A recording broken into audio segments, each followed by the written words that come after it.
আজকের দিনটা যে এত হ্যাপেনিং হবে তা যদি আমি আগে জানতাম তাহলে নিজেকে একটু প্রিপেয়ার করে রাখতাম। রেনাকে স্কুল থেকে নিয়ে বাড়ি ফেরার পরে আমি গেছিলাম রুশাসে।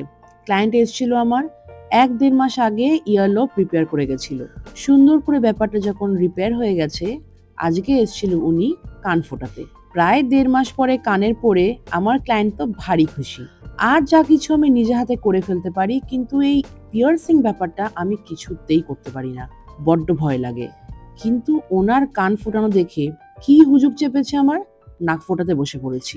কোথার থেকে যে সাহস পেলাম, আদেও কি সাহস ছিল নাকি কিচ্ছু মনে নেই আমার, কিচ্ছু জানি না।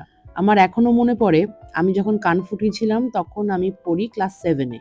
একটা সেলন থেকে ফুটিয়েছিলাম। একটা কান ফোটানোর পরে প্রায় ১০ দিন বাদে আবার মা আমাকে নিয়ে যায় আরেকটা কান ফোটাতে।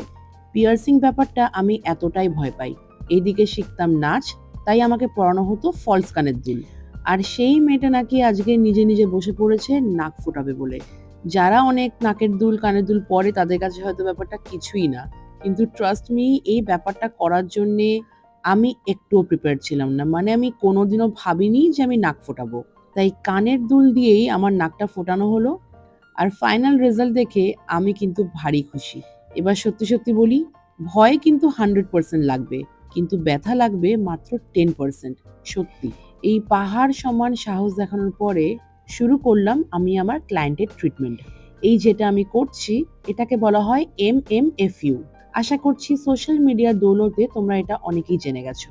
আর যারা জানো না তাদের জন্য বলি, এটা হচ্ছে একটা মেশিন যার দৌলতে আমরা ডাবল চিন কমাতে পারি, স্কিনের বলিরেখা একদম মিটিয়ে দিতে পারি, স্কিনের কোলাজেন প্রোডাকশন বহু গুণ বাড়িয়ে দিতে পারি। জাস্ট একটা সিটিং এ তোমরা ভিজিবল রেজাল্ট কিন্তু দেখতে পাবে। খুব শিগগিরই এই ট্রিটমেন্টের ব্যাপারে ডিটেলস এ ভিডিও আমি তোমাদের দেব।